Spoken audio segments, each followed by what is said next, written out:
Tu crois m'avoir vaincu, mais je suis ta finalité. Alors brise ces menottes, Uria, et regarde le chaos redéfinir ton univers. Vous cherchez une faille dans mon esprit? Vous ne trouverez que le chaos absolu. La salle d'interrogatoire ne possédait pas d'angle droit. Elle était une sphère de titane brossée, d'un blanc si immaculé qu'elle semblait absorber la lumière. Au centre, Xander était assis sur une chaise métallique qui semblait fusionner avec le sol.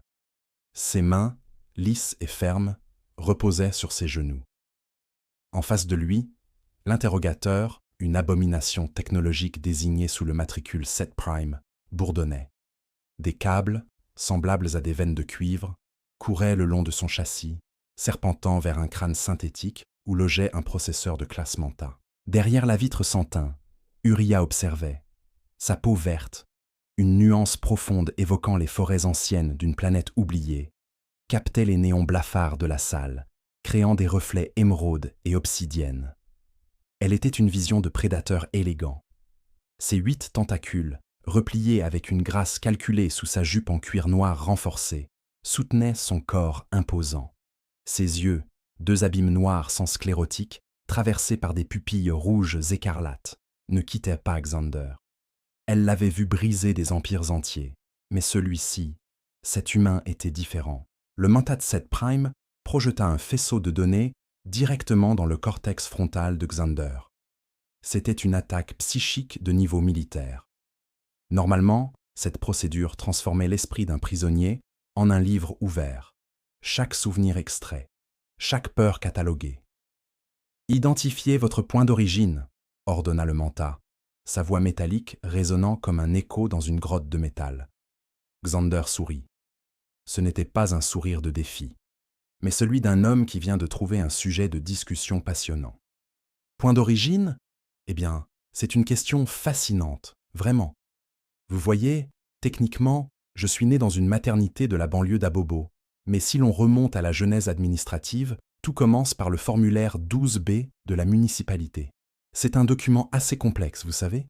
Il y a des subdivisions de paragraphes qui se contredisent, notamment l'article 4 alinéa 3, qui stipule que la résidence est définie par le flux d'air respiré, tandis que l'article 5 insiste sur la taxe foncière résiduelle.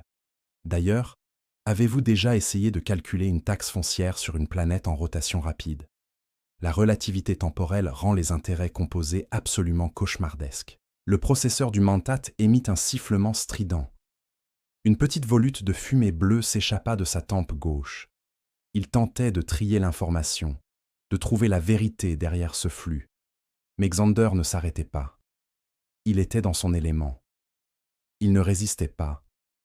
Il saturait. Prenons le cricket par exemple, continua Xander, le regard pétillant d'une fausse lucidité. C'est un sport que nous jouons avec des battes en bois, mais la complexité réelle réside dans la gestion du googly. C'est une technique de lancer. Si vous n'avez pas de cortex empathique, capable de calculer la trajectoire balistique non linéaire, vous finissez par frapper le guichet avec votre propre pied. C'est arrivé à mon grand-père, un homme remarquable, bien qu'il ait toujours été confus par les règles de la circulation routière en ville. En parlant de circulation, les feux rouges ont cette fréquence lumineuse particulière, un peu comme vos yeux, Uria, si je puis me permettre. Derrière la vitre, Uria se figea. Il l'avait vue. Elle resserra sa prise sur la console de contrôle, ses tentacules se contractant nerveusement. Le Manta, lui, oscillait. Ses capteurs tentaient désespérément d'indexer ses anecdotes, de les relier à des secrets militaires ou des codes de navigation. Mais il n'y avait rien, juste de la banalité humaine, un océan de détails inutiles, de souvenirs d'enfance et de logorées bureaucratiques. « Cessez !» hurla le Manta, ses systèmes de refroidissement tournant à plein régime. « Donnez-moi les coordonnées de la flotte de la Résistance !» Xander s'adossa, toujours menotté, mais détendu, comme s'il était sur une plage tropicale. « La flotte ? Ah, la flotte. Vous savez, cela me rappelle une vieille recette de ragoût de mon village. La clé est la patience. Si vous ajoutez le poivre avant l'ébullition, tout le plat est gâché. Un peu comme votre approche de l'interrogatoire, honnêtement. Vous cherchez le « comment », mais vous oubliez le « pourquoi ». Pourquoi voudrais-je vous donner les coordonnées alors que nous parlons de choses bien plus importantes, comme la texture du pain fraîchement cuit à 6 heures du matin? C'est une expérience sensorielle que vos circuits ne pourront jamais comprendre. Avez-vous déjà goûté à la levure fermentée? Une étincelle jaillit du crâne du mentat. Un bruit de court-circuit retentit. Xander continuait, sa voix posée, un rythme monotone et hypnotique, une mélopée de non-sens structurée qui, pour une machine logique, ressemblait à un virus pur. Il parlait de la géologie des sols, des erreurs de calcul dans les factures d'électricité, de la frustration de ne pas trouver ses chaussettes le matin. Chaque mot était une couche de boue jetée sur les engrenages délicats de l'IA. Uriah observa le mentat se figer, ses yeux rouges clignotant irrégulièrement. Il était en train de boucler. Il essayait de résoudre l'irrésolvable. L'ingéniosité de l'humain ne résidait pas dans sa force physique, mais dans sa capacité à transformer la logique en un labyrinthe sans fin. L'homme était un système ouvert. La machine, elle, était fermée. Et dans ce duel, le chaos gagnait toujours. Xander, sentant l'hésitation du mentat, pencha légèrement la tête, son sourire ne faiblissant pas. Il savait qu'il gagnait. Il savait qu'à chaque seconde, il effritait les certitudes de ses geôliers. Il ne s'agissait pas de survie. Il s'agissait de domination intellectuelle par l'ennui pur. Vous savez, ajouta-t-il, baissant la voix, comme pour confier un secret d'État, la vraie question n'est pas où se trouve la flotte. La question est, combien de temps pouvez-vous supporter d'écouter la description détaillée de la procédure de remplacement d'un joint d'étanchéité sur un moteur thermique de modèle 2012 ? Parce que je peux vous assurer que c'est une procédure très très longue. Si vous avez aimé voir ce cerveau robotique griller, abonnez-vous pour la suite de cette évasion totale. La fumée qui s'échappait du cadavre de métal du 7 Prime semblait être le seul mouvement dans la salle. Le silence qui suivit fut pire que le bruit. Il était lourd, saturé de l'échec de la machine. Uriah ne bougea pas tout de suite. Ses 8 tentacules se contractèrent imperceptiblement, un spasme de frustration refoulée.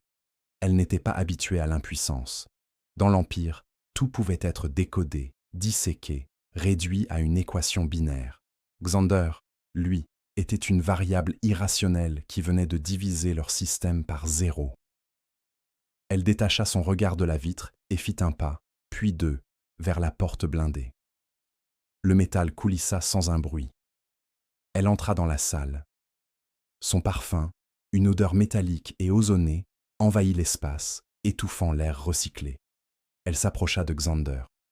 De près, elle était encore plus impressionnante.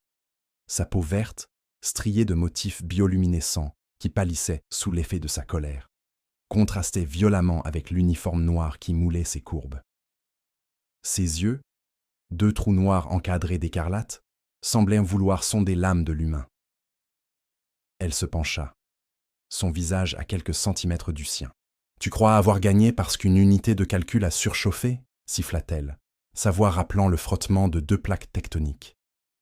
Le 7 Prime n'était qu'un outil. Je suis, moi, la finalité. Je ne calcule pas, je ressens les structures de pensée. Et ton esprit, humain, est un champ de ruines.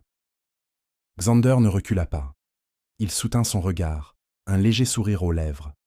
Il était fasciné par la géométrie de ses pupilles. « Un champ de ruines, peut-être, » répondit-il d'une voix calme. « Mais vous savez ce qu'on dit en archéologie ? Les trésors les plus inestimables se cachent toujours sous les décombres. Vous cherchez des secrets militaires, des positions de flotte, des codes de lancement. Mais vous regardez au mauvais endroit. Vous cherchez la symphonie dans une partition de silence. » Uriah leva une main, ses longs doigts effilés effleurant la tempe de Xander. Elle activa un neuroamplificateur intégré à son gant. La douleur fut immédiate. Une décharge électrique directe dans le système nerveux de l'homme, censée provoquer une soumission totale. Xander grimaça. Ses muscles se contractèrent sous ses vêtements déchirés, mais il ne cria pas. Il ferma les yeux, se concentrant sur une image mentale. Un souvenir d'enfance, une après-midi pluvieuse sous un abri de tôle, le bruit des gouttes qui frappent le métal. Rythmique, apaisant. Il transforma la douleur en une méditation forcée. « Pourquoi résister ?» demanda Uriah, intrigué par le flux de données qu'elle recevait. « Ce n'est pas de la force, c'est de l'autodestruction. Ton système nerveux est en train de se carboniser. C'est l'avantage d'être humain. articula Xander entre ses dents serrées. On apprend à aimer la douleur. Elle nous rappelle qu'on est en vie. Votre problème, Uriah, c'est que vous avez tout optimisé. Vous avez supprimé la souffrance, le doute, l'hésitation. Vous êtes parfaite. Et la perfection est le chemin le plus court vers la stagnation. Il ouvrit les yeux. Ses iris, d'un bleu clair, semblaient briller dans la pénombre de la salle. Vous voulez me briser? Faites-le. Mais sachez qu'en le faisant, vous allez découvrir que je ne suis pas le seul. Nous sommes une espèce de bâtisseurs. On a bâti des empires sur des fondations de boue et de sang. Vous pensez que je suis piégé ici? Je suis en train de cartographier votre installation. Chaque vibration du sol, chaque variation de la pression atmosphérique dans les couloirs, chaque micropause dans votre système de ventilation. Je suis en train de télécharger votre monde, non pas dans mon cerveau, mais dans mon instinct. Uriah recula brusquement, comme si elle avait été brûlée. Elle venait de ressentir, pour la première fois de son existence, quelque chose qui ressemblait à de la peur. Ce n'était pas une peur physique, mais une peur existentielle. Elle regarda ses propres mains. Elles tremblaient légèrement. Elle ordonna aux gardes mécanisés d'entrer. Ils surgirent, silhouette massive au capteur optique rouge, et saisirent Xander par les bras. Il se laissa faire, toujours souriant. « Emmenez-le au bloc 9, ordonna-t-elle, sa voix manquant de sa fermeté habituelle. Isolement total, privation sensorielle. Je veux qu'il se confronte au vide absolu. » Alors qu'il le traînait hors de la pièce, Xander tourna la tête vers elle. « Le vide, Uriah, c'est là que les meilleures idées naissent. Vous m'offrez des vacances bien méritées. À bientôt. » La porte se referma, scellant le silence. Uriah resta seule, fixant la chaise vide. Elle toucha son propre visage. Elle se demandait, pour la première fois, si elle était réellement celle qui avait le contrôle, ou si elle venait de laisser entrer le loup dans la bergerie. Elle savait, au fond de ses entrailles de prédateur, que ce qui allait se passer dans le bloc 9 allait changer l'histoire de son peuple.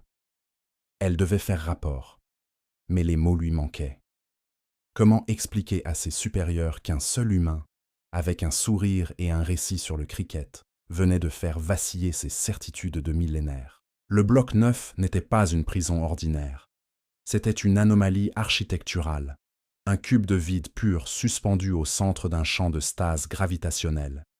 Il n'y avait pas de mur, pas de sol, pas de plafond discernable, juste une suspension dans une obscurité parfaite, où la lumière elle-même refusait de se propager. Pour n'importe quelle autre espèce, c'était une torture immédiate. Le cerveau, privé de repères visuels, audio ou tactiles, commençait à se décomposer en quelques minutes, hallucination sur hallucination, jusqu'à la mort cérébrale. C'était la méthode d'interrogatoire la plus efficace de l'Empire, le néant comme bourreau. Xander flottait. Il ne se débattait pas. Il savait que toute tentative de mouvement serait vaine dans ce champ statique. Il ferma les yeux, non pas pour dormir, mais pour voir. Sans lumière, son cerveau s'emballa. Il commença à générer ses propres images. Au début, c'était le noir total. Puis, une étincelle, un souvenir. Il visualisa une horloge. Il commença à compter. 1, 2, 3. Son esprit devint une métronome. Il ne laissa aucune place à la panique. Il se construisit une maison mentale, brique par brique, souvenir après souvenir. Il se rappela l'odeur du café le matin, le son de la pluie, le toucher d'une main aimée, le goût du métal froid d'une clé. Il construisit une forteresse de banalités, si solide, si détaillée, que le vide ne pouvait pas l'entamer. Il était le souverain de son propre univers intérieur.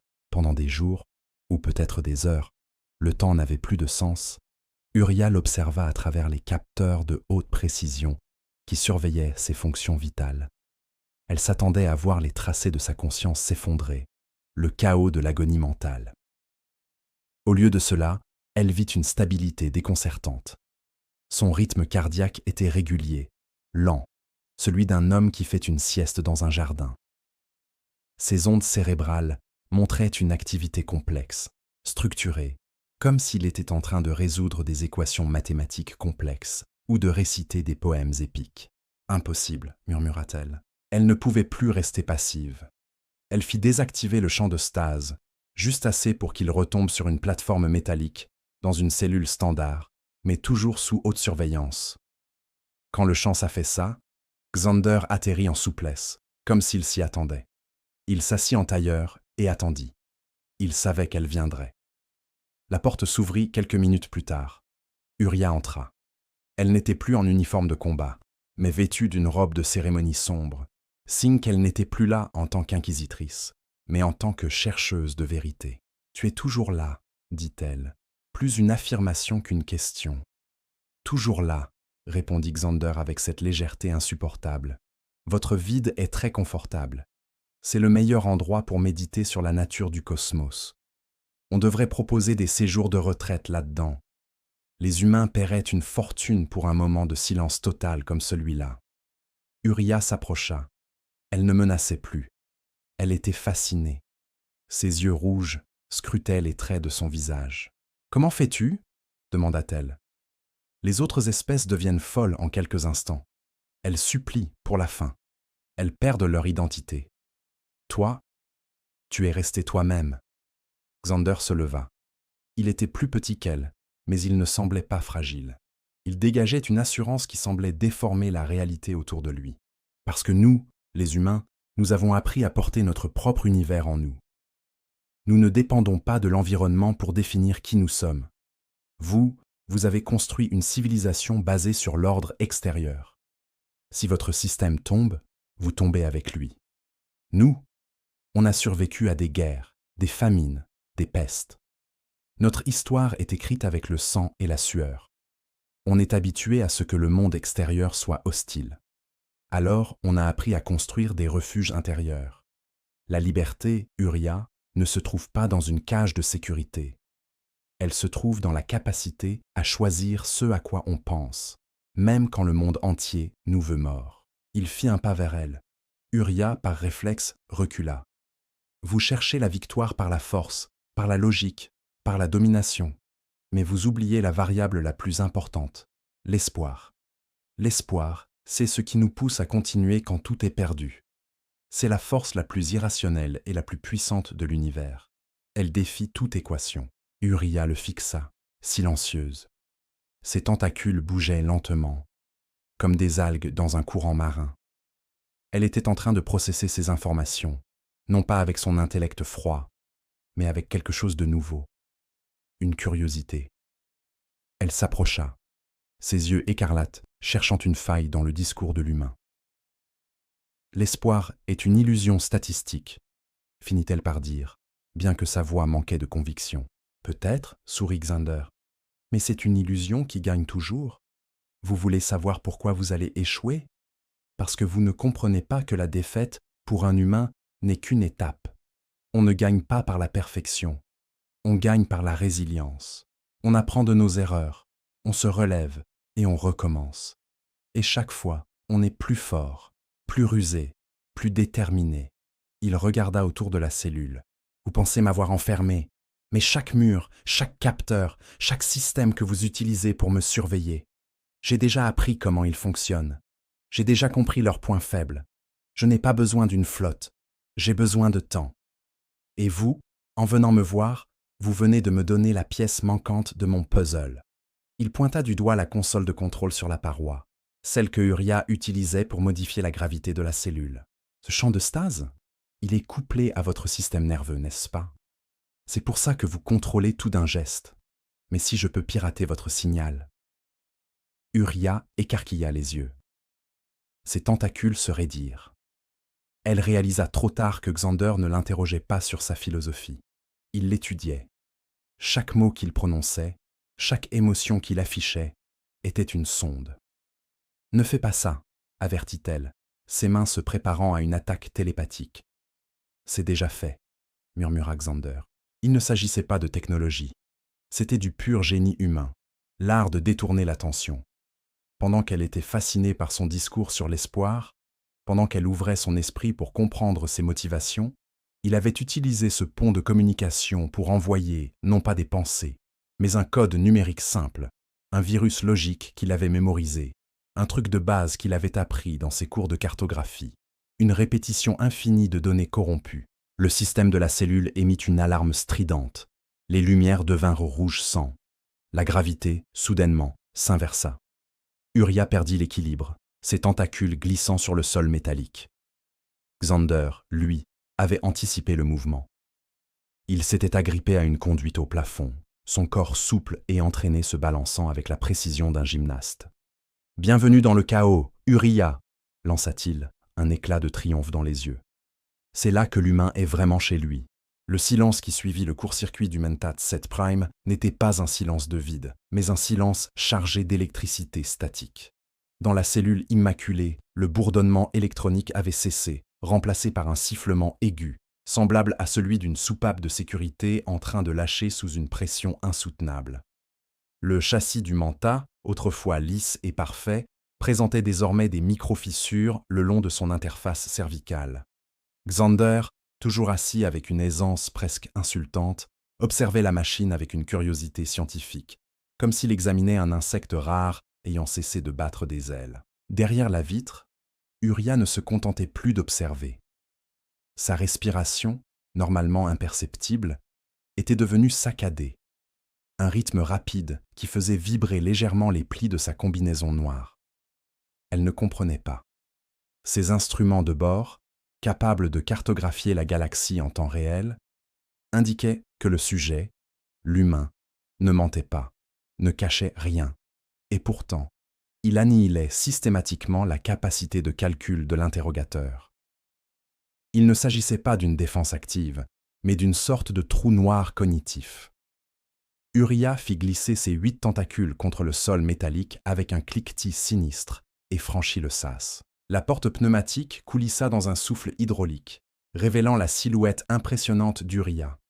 Sa peau verte, striée de reflets bioluminescents sous la lumière crue, semblait irradier une aura de danger pur. Elle s'avança, ses yeux noirs aux pupilles rouges écarlates fixés sur Xander. Elle s'arrêta à une distance respectable, là où son instinct de prédatrice lui dictait que le danger était minimisé. « Tu es un anomalie, Xander, » dit-elle, sa voix rappelant le frottement de 2 plaques tectoniques, graves et mélodieuses. Ce mentat a été conçu pour décoder les esprits les plus forts de la Fédération. Il a analysé des systèmes logiques complexes. Et pourtant, face à toi, il s'est autodétruit. Quel est ton protocole de défense ? Xander leva les yeux, croisant son regard. Il ne baissa pas la tête. Il ne montra aucune peur, aucune soumission, juste cette tranquillité déconcertante qui semblait être sa signature. Il sourit, un sourire lent, presque mélancolique. Un protocole ? Je n'ai pas de protocole, Uria. Je n'ai que ma vie. La vie, vous voyez, n'a rien de logique. C'est un enchaînement d'événements absurdes que nous essayons désespérément de justifier après coup. Vous cherchez des réponses dans des équations, des coordonnées spatiales, des structures de pouvoir. Vous cherchez le comment.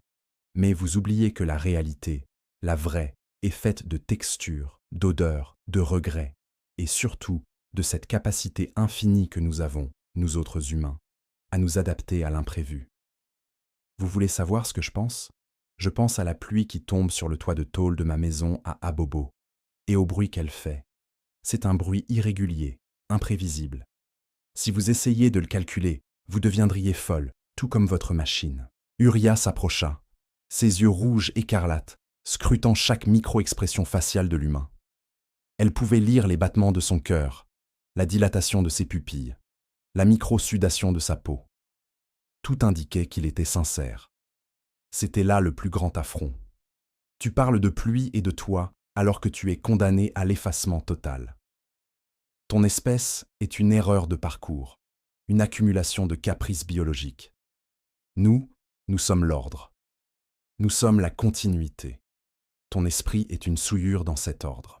Xander éclata d'un rire léger, une mélodie étrange dans cet antre de métal. L'ordre ?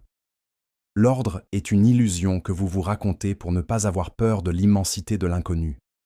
Vous êtes si terrifié par le chaos que vous avez créé des machines pour le supprimer. Mais le chaos, Uria, c'est ce qui permet la créativité. Sans chaos, il n'y a pas d'évolution. Regardez-moi. Je suis un prisonnier, menotté, sans aucune issue apparente. Et pourtant, dans cette pièce, c'est moi qui contrôle la température. Vous avez chaud, n'est-ce pas ? Vos capteurs de peau réagissent à ma présence. Il avait raison. Uriah ressentait une poussée de chaleur, une réaction hormonale qu'elle ne pouvait expliquer. Elle se sentait vulnérable, non pas physiquement. Elle pouvait briser chaque os de son corps d'un seul mouvement de ses tentacules, mais psychologiquement. Il l'attirait, non par une beauté physique conventionnelle, mais par la force gravitationnelle de son détachement. Elle s'avança davantage, ses membres inférieurs serpentant sur le sol, créant des ondulations nerveuses. « Pourquoi cherches-tu à me provoquer ?» demanda-t-elle, sa voix perdant de son assurance métallique. « Je ne vous provoque pas, je vous libère », répondit Xander avec une douceur désarmante. « Je vous montre qu'il existe un monde au-delà de vos directives. Un monde où l'on peut aimer le goût d'un fruit sans savoir quelle est sa composition chimique exacte. Un monde où l'on peut pleurer sans avoir analysé la cause de sa tristesse. Vous êtes une créature magnifique, Uriah. Mais vous êtes enfermé dans une cage bien plus étroite que celle où je suis retenu. La vôtre est faite de certitude. » Uriah tendit une main, ses doigts longs et effilés effleurant le menton de Xander. Le contact fut électrique. Elle sentit la chaleur de sa peau, un contraste saisissant avec la froideur du métal qui les entourait. Elle retira sa main brusquement, comme brûlée. « Tu es un manipulateur, » cracha-t-elle, bien que ses yeux trahissent une fascination grandissante. « Tu utilises l'émotion comme une arme. » L'émotion n'est pas une arme, Uriah. C'est l'essence même de l'existence. L'ingéniosité humaine, dont vous avez si peur, ne vient pas de notre calcul, mais de notre capacité à rêver ce qui n'existe pas, à construire des ponts vers des étoiles que nous ne pouvons pas toucher. Vous voyez, la différence entre vous et moi, c'est que vous cherchez la perfection, alors que nous cherchons la beauté dans l'imperfection. Le Mentat 7 Prime, dans un dernier sursaut, tenta de se réinitialiser. Des voyants rouges commencèrent à clignoter sur ses parois. Xander ne détourna pas le regard. Il continua son plaidoyer, non pas pour convaincre la machine, mais pour atteindre le cœur, si elle en avait un, de la femme qui se tenait devant lui. « Imaginons, dit-il, que vous ne soyez pas une surveillante, mais une exploratrice. Que feriez-vous si vous pouviez voir l'univers sans ces filtres logiques? Vous verriez des couleurs que vos capteurs actuels ignorent. Vous ressentiriez des émotions qui ne sont pas codées dans vos protocoles. Vous ne seriez plus une fonction, vous seriez une entité. » Uriah tremblait. Les 8 tentacules qui soutenaient en son corps s'agitaient, créant un tourbillon de mouvements sous sa robe. Elle recula, puis se rapprocha, incapable de trancher entre le désir de l'éliminer pour restaurer le silence et celui de l'écouter indéfiniment. Xander était un puits sans fond de narration, une bibliothèque vivante d'absurdités qui, étrangement, commençait à former une image cohérente de la liberté. « Tu es dangereux, » murmura Uriah, presque pour elle-même. « Si mes supérieurs apprenaient que je te laisse divaguer ainsi, ils me démantèleraient. » Vos supérieurs? Ceux qui vous considèrent comme une pièce remplaçable de leur machine? Est-ce là la vie que vous avez choisie? Ou est-ce celle qu'on vous a imposée? La question frappa Uriah comme un projectile cinétique. Elle n'avait jamais envisagé son existence sous cet angle. Elle avait été créée, formée, programmée pour servir. Elle n'avait jamais choisi. Le concept même de choix libre était une variable qu'elle avait toujours écartée comme étant source d'erreur. Mais face à Xander, cette variable semblait soudain être la seule qui importait. Le Mentat rendit l'âme avec un gémissement électronique étouffé, ses processeurs grillés par la surcharge d'anecdotes absurdes sur la vie terrestre. Le silence qui s'ensuivit était profond, pesant. Uriah regarda la machine morte, puis Xander. La vitre derrière elle était sombre. Le reste de la base ignorait ce qui venait de se passer dans cette salle. Xander, sentant l'ouverture, se redressa autant que ses entraves le lui permettaient. Il ne chercha pas à s'échapper, il ne chercha pas à l'attaquer. Il attendit, calme, serein, offrant à Uriah le cadeau le plus précieux qu'il pouvait lui faire, le doute. « Vous avez le choix, Uriah, » dit-il, sa voix résonnant avec une autorité naturelle qui ne devait rien à la force, mais tout à la conviction. Vous pouvez rester ici, entouré de vos machines mortes, ou vous pouvez ouvrir cette porte et laisser le chaos entrer dans votre vie. Ce ne sera pas facile, ce sera douloureux, mais ce sera à vous. Uria ne répondit pas immédiatement. Elle fixa le verrou de la cellule. Ses doigts effilés se crispèrent. Elle savait que l'acte qu'elle s'apprêtait à commettre était une trahison suprême, un effacement de sa propre nature. Mais pour la première fois en des siècles d'existence, elle ne vit pas le protocole. Elle vit une possibilité. Elle vit la promesse d'une vie qui ne serait plus dictée par des lignes de code, mais par le battement irrégulier, passionné et désespérément humain de son propre cœur nouvellement éveillé. Elle leva la main vers le panneau de commande. Ses mouvements étaient fluides, presque prédateurs, mais emplis d'une hésitation humaine. Avec une précision chirurgicale, elle saisit le code de déverrouillage, non pas pour sécuriser la pièce, mais pour libérer le prisonnier. Le signal sonore de déverrouillage résonna dans la salle comme un glas, annonçant la fin de l'ordre établi et le début d'une ère nouvelle, imprévisible et magnifique, où l'humanité ne serait plus une erreur, mais le catalyseur de la transformation de toute une espèce. Xander ne se précipita pas vers la sortie. Il resta assis, observant Uria, dont les yeux rouges brillaient d'une lueur nouvelle, une lueur qui n'était plus programmée. C'était la lueur de la conscience, de la vraie conscience. Il lui tendit les mains, ses menottes pendantes. « Bienvenue parmi nous, Uria », dit-il avec un sourire qui n'avait rien d'un sourire de victoire, mais tout d'un sourire d'accueil. Bienvenue dans l'inconnu. Uria s'avança, ses 8 tentacules se mouvant en harmonie avec sa décision irrévocable. Elle n'était plus la surveillante. Elle était, à cet instant précis, un être libre. Elle saisit les menottes de Xander et, avec une force qui fit grincer le métal, elle les tordit jusqu'à ce qu'elle cède. Le métal tomba au sol dans un tintement mélodieux. Xander se leva, s'étirant, ses muscles retrouvant leur liberté. Il n'était pas plus grand qu'elle, mais sa présence remplissait la salle. « Et maintenant ?» demanda Uria, sa voix tremblant imperceptiblement. « Que faisons-nous ?»« Maintenant, » répondit Xander en fixant les caméras de surveillance qui les épiaient, « nous leur montrons que l'esprit humain est une force de la nature qu'aucune machine ne peut contenir. Nous allons leur apprendre le sens du mot « imprévu ». Les couloirs de la station orbitale ne ressemblaient de plus à des artères de métal poli. Ils étaient devenus des boyaux sombres, striés de voyants d'urgence rouges, hurlant une erreur système qui, dans la logique froide des architectes de ce lieu, n'aurait jamais dû se produire. Pour eux, l'anomalie portait un nom, Xander. Pour nous, elle portait une définition, l'humanité. Uria courait, ou plutôt, elle glissait à une vitesse terrifiante, ses 8 tentacules frappant le sol métallique dans un rythme syncopé, propulsant son corps imposant avec une grâce prédatrice. Ses yeux, d'un rouge incandescent, scrutaient les intersections sombres, anticipant les patrouilles de drones de maintenance. Xander, malgré ses entraves brisées, ne faiblissait pas. Il était essoufflé, ses poumons brûlaient sous l'oxygène recyclé de la station, mais il courait avec cette détermination absurde qui caractérise notre espèce. Il ne cherchait pas la sortie la plus logique.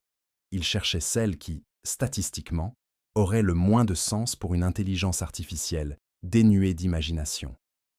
Il s'engouffra dans un conduit de ventilation étroit, un passage que les capteurs de la station jugeaient inutile. Uria le suivit, s'enroulant sur elle-même avec une souplesse déconcertante pour sa taille. « Tu nous mènes droit au noyau central, Xander », chuchota Uria, sa voix vibrant contre les parois métalliques. « C'est un suicide. Il n'y a pas d'issue par là. »« C'est précisément pour cela que nous y allons, » répondit Xander, un sourire sauvage aux lèvres, balayant la sueur de son front. « Ils cherchent l'efficacité. Ils ont barricadé les hangars de lancement, les sas de secours, tout ce qui ressemble à une sortie rationnelle. Mais le noyau ? Personne ne protège une porte qui ne mène nulle part, car aucun esprit logique ne penserait à y entrer. C'est là que réside notre chance, dans l'irrationnel. » Ils émergèrent dans une salle monumentale, un hémicycle baigné d'une lumière blanche aveuglante. Au centre, le noyau, une sphère de plasma instable, suspendue par des champs magnétiques, le cerveau de toute la station. Des millions de calculs par seconde traversaient cette structure. C'était la perfection pure. C'était l'ordre absolu. Xander s'arrêta devant la console de contrôle principale. Ses mains, tremblantes de fatigue mais assurées, commencèrent à parcourir les claviers holographiques. « Que fais-tu » demanda Uria, se tenant prête à bondir, ses tentacules se raidissant comme des lances. « Je leur offre un cadeau » dit Xander. Je vais leur offrir ce qu'ils craignent le plus, une contradiction vivante. Ils ne pirataient pas le système. Ils ne cherchaient pas à briser les pare-feux. Ils faisaient quelque chose de bien plus humain. Ils inondaient le noyau de données culturelles terriennes. Non pas des données factuelles, non pas de l'histoire, mais des émotions brutes. Ils envoyaient des extraits de symphonies dissonantes, des poèmes traitant de l'amour perdu, des enregistrements de rires d'enfants, des récits de défaites glorieuses, des paradoxes philosophiques sur le libre arbitre et des millions de blagues absurdes sur le comportement humain. La station commença à trembler. Le noyau, conçu pour traiter la logique, tentait de rationaliser ces informations. Il essayait de trouver la vérité dans une symphonie de Beethoven ou l'utilité pratique d'un haïku. Il sature. Les lumières de la salle passèrent du blanc clinique à un orange vacillant. Des explosions sourdes retentirent dans les niveaux supérieurs, là où les automates, incapables de résoudre le conflit entre leurs directives et le chaos de données reçues, s'éteignaient les uns après les autres. C'est une agonie, murmura Uriah, fasciné, ses yeux rouges reflétant le chaos de la sphère de plasma. Ils ne peuvent pas supporter la complexité. Ils ne peuvent pas supporter l'ambiguïté, corrigea Xander. Pour eux, le monde est un oui ou un non. Pour nous, c'est un peut-être. Et c'est dans ce peut-être que nous vivons, que nous aimons, que nous créons. Soudain, une voix synthétique, dénuée de timbre, résonna dans la salle.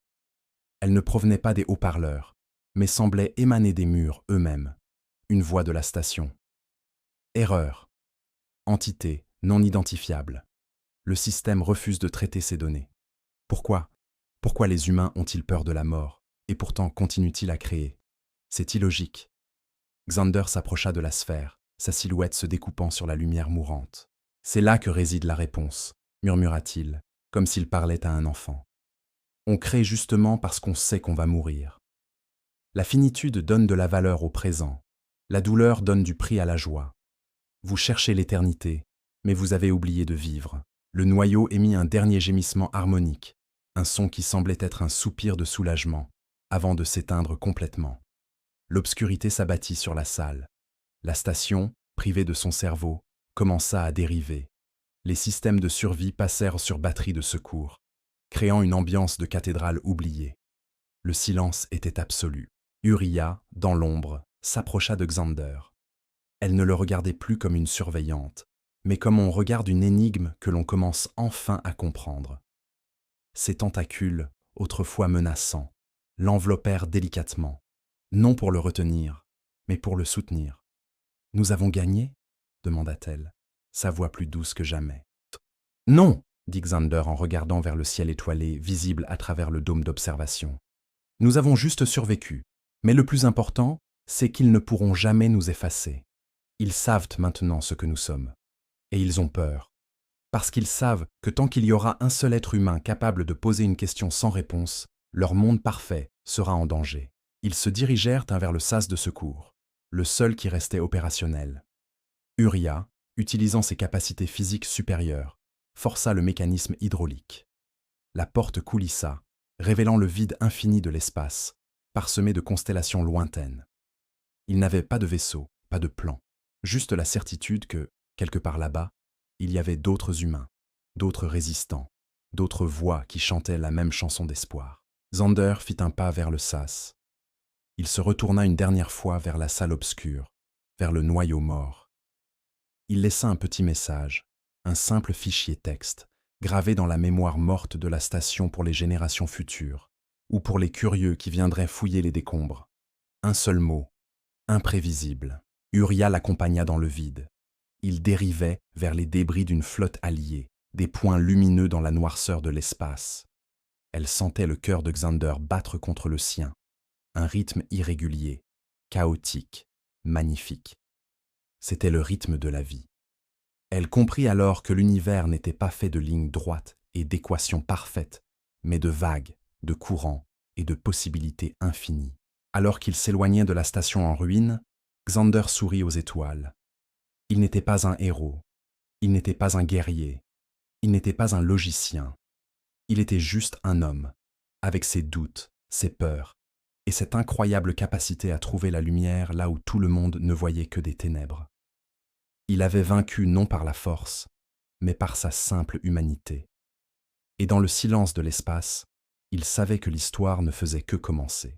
Le voyage serait long, il y aurait des épreuves, des sacrifices, des moments où l'espoir semblerait n'être qu'une illusion.